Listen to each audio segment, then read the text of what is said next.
Hi, all. Welcome to Mo's, also known as Melissa Owen or Miss Owen's Quirktastic channel. So, we are going to read Outsiders, or start reading Outsiders today, Chapter 1. All right. By S.E. Hinton. The Outsiders. Chapter 1. When I stepped outside into the bright sunlight from the darkness of the movie house, I had only two things on my mind: Paul Newman and a ride home. I was wishing I looked like Paul Newman. His looks, though, and I don't, but I guess my own looks aren't so bad. I have light brown, almost red hair, and greenish gray eyes. I wish they were more gray, because I hated most guys that have green eyes. But I have to be content with what I have. My hair is longer than a lot of boys wear theirs, squared off in the back and long at the front and sides, but I am a greaser, and most of my neighborhood rarely bothers to get a haircut. Besides, I look better with longer hair. I had a long walk home and no company, but I usually loan it anyway, for no reason except that I like to watch movies undisturbed, so I can get into them and live them with the actors.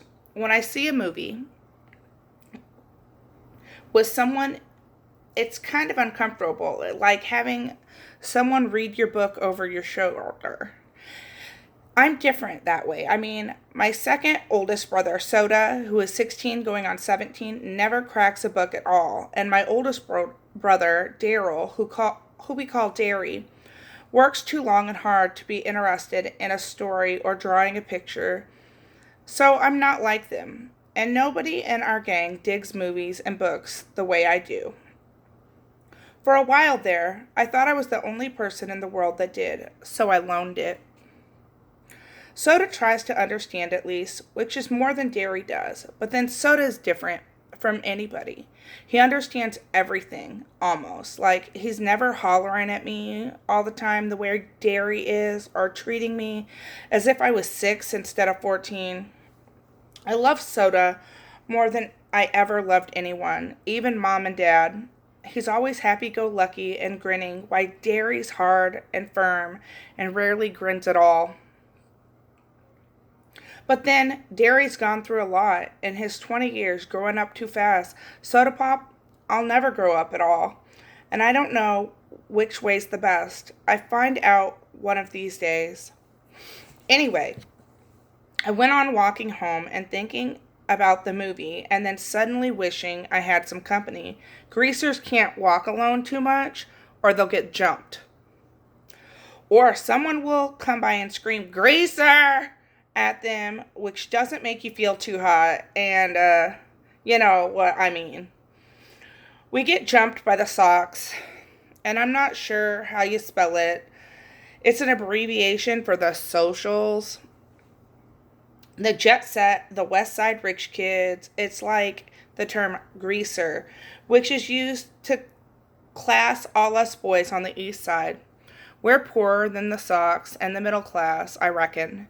We're wilder, too, not like the Sox who jump the greasers and wreck houses and throw beer blasts for kicks and get editorials in the paper for being a public disgrace. One day, an asset to society, the next greasers are almost like hoods. We steal things and drive old souped-up cars and hold up gas stations and have gang fight once in a while. I don't mean I do things like that. Derry would kill me if I got in trouble with the police. Since Mom and Dad were killed in an auto wreck, the three of us got to stay together. Only as long as we behave. So Soda and I stay out of trouble as much as we can. And we're careful not to get caught when we can't. Only mean that most greasers do things like that. Like, we wear our hair long and dress in blue jeans and t-shirts and leave our shirt tails out and wear leather jackets and tennis shoes or boots. I'm not saying that either Sox or greasers are better. It's just the way things are. I could have waited to go to the movies until Dairy or Soda Pop got off work. They would have gone with me or driven me there or walked along, although Soda just can't sit still long enough to enjoy a movie. And they bore Dairy to death. Dairy thinks his life is enough without inspecting other people's. Or I could have gotten one of the gang to come along, one of the four boys Dairy and Soda and I have grown up with and consider family. We're almost as close as brothers. When you grow up in a tight-knit neighborhood like ours, you get to know each other real well.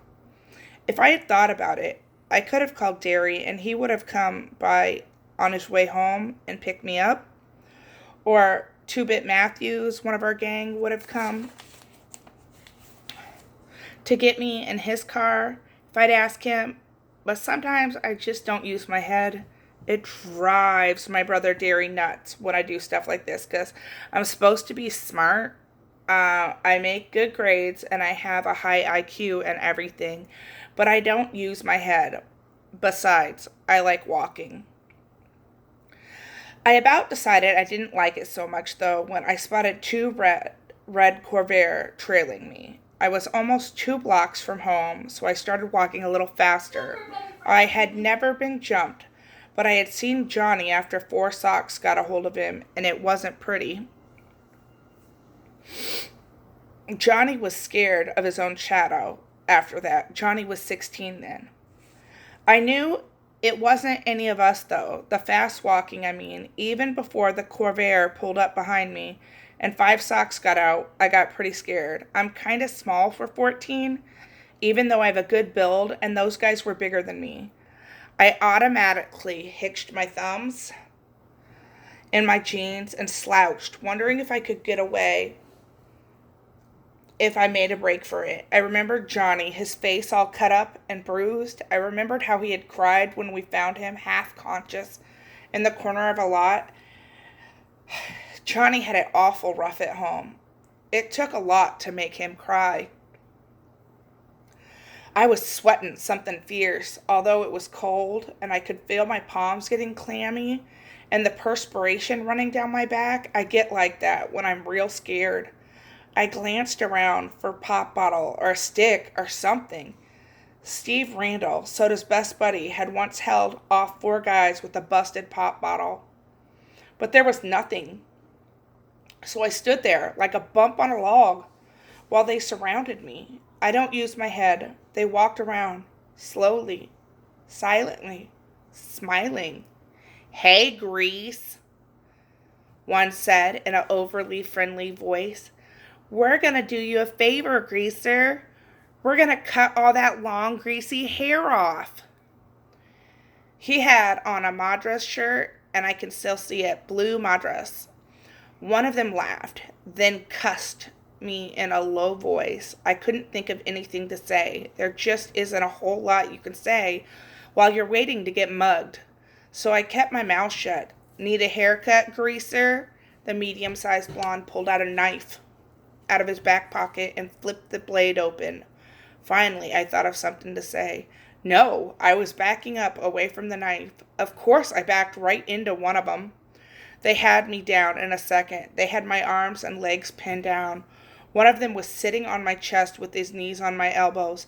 And you don't think that hurt? You're crazy. I could smell English leather, shaving lotion, and stale tobacco, and I wondered foolishly if I would suffocate before they did anything. I was scared so bad. I was wishing I would have fought to get loose, and almost did for a second. Then they tightened up on me, and the one on my chest slugged me a couple of times. So I lay there, still swearing at them between the gaps. A blade was held against my throat. "How'd you like that haircut? Being just below the chin?" It occurred to me that they could kill me. I went wild. I started screaming for Soda, Dairy, anyone, someone. Put his hand over my mouth. I bit it as hard as I could, tasting blood running through my teeth. I heard a muttered curse, and I got slugged again. And they were stuffing a handkerchief in my mouth. One of them kept saying, "Shut him up. For Pete's sake, shut him up." Then there were shouts of pounding feet, and Socks jumped up and left me lying there gasping. There, I wondered what in the world was happening. People were jumping over me, running by me, and I was too dazed to figure it out. Someone had me under the armpits and was hauling me to my feet. It was Derry. "Are you all right, pony boy?" He was shaking me, and I wished he'd stopped. I was dizzy enough. I could tell it was Derry, though, partly because the voice and partly because Derry's always rough with me, without meaning to be. "It's okay. Quit shaking me. Derry, I'm okay." He stopped instantly. "I'm sorry." He wasn't really. Derry isn't ever sorry for anything he does. It seems funny to me she should look just exactly like my father and act exactly the opposite from him. My father was only 40 when he died and looked 25. A lot of people thought Derry and Dad were brothers instead of father and son. They looked alike, and my father was never rough with anyone without meaning to be. Derry is 6'2" and broad-shouldered and muscular. He has dark brown hair that kicks out in front and a slight cowlick in the back, just like Dad, but Derry's eyes are his own. He got eyes that are like two pieces of pale blue-green ice. They've got a determined set to them, like the rest of him. He looks older than 20, though. Cool, smart. He would be real handsome if his eyes weren't so cold. He doesn't understand anything that's not plain hard fact, but he uses his head. I sat down again, rubbing my cheek, where I'd been slugged the most. Derry jammed his fist in his pockets. "They didn't hurt you too bad, did they?" "They did. I was smarting and aching. My chest was sore, and I was so nervous. My hands were shaking, and I wanted to start bawling, but you don't say that to Derry." "I'm okay." Soda Pop came looping back by then. I had figured that all the noise I had heard was the Kang coming to the rescue. Me. He dropped down beside me, examining my head. "You got cut up a little, huh, pony boy?" Only looked at him blankly. "I did?" He pulled out a handkerchief and wet the end of his tongue and pressed it gently against the side of my head. "You're bleeding like a stuck pig." "I am?" "Look." He showed me the handkerchief, reddened as if by magic. "Did they pull a blade on you?"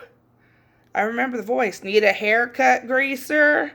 The blade must have slipped while he was trying to shut me up. "Yeah, Soda is handsomer than anyone else I know. Not like Derry. Soda's a movie star kind of handsome. The kind that people stop in the street and watch go by. He's not as tall as Derry, and he's a little slimmer, but he has a finely drawn, sensitive face and somehow manages to be reckless and thoughtful at the same time. He's got dark gold hair that he combs back and long and silky and straight, and the summer sun bleaches it, shining wheat gold. His eyes are dark brown and lively, dancing recklessly, laughing, eyes that can be gentle and sympathetic one moment and blazing with anger the next. He has Dad's eyes, but Soda is one of a kind. He can get drunk in a drag race or dancing without ever getting near alcohol. In our neighborhood, it's rare to find a kid who doesn't drink once in a while, but Soda never touches a drop. He doesn't need to. He gets drunk on just plain living, and he understands everybody. He looked at me closely, and I looked away hurriedly, because if you want to know the truth, I was starting to bawl, and I knew I was, as white as I felt. I was shaking like a leaf. Soda just put his hand on my shoulder. "Easy, pony boy. They ain't gonna hurt you no more." "And I know," I said, but ground began to blur, and I felt hot tears running down my cheek, and I brushed them away impatiently. "I'm just a little spooked, that's all." I drew a quivering breath and quit crying. He just don't cry in front of Derry, not unless you hurt, like Johnny had been that day we found him in the vacant lot. Compared to Johnny, I wasn't hurt at all. Soda rubbed my hair. "You're okay, kid, pony." I had to grin at him. Soda can make you grin no matter what. I guess it's because he's always grinning so much himself. "You're crazy, Soda, out your mind." Derry looked as if he'd knock our heads together. "You're both nuts." Soda merely cocked an eyebrow, trick he picked up from Two-Bit. Seems to run in the family. Derry stared at him for a second and then cracked a grin. Soda Pop isn't afraid of him like everyone else enjoys teasing him. And I'd just as soon tease a full-grown grizzly, but for some reason, Derry seems to like being teased by Soda. Our gang had chased the Sox to their car and heaved rocks at them. Came running toward us now. 4 lean, hard guys. They were all tough as nails and looked it. I had grown up with them, and they accepted me even though I was younger because I was Derry and Soda's kid brother. I kept my mouth shut good. Steve Randall was 17, tall and lean. With thick, greasy hair he kept combed in complicated swirls.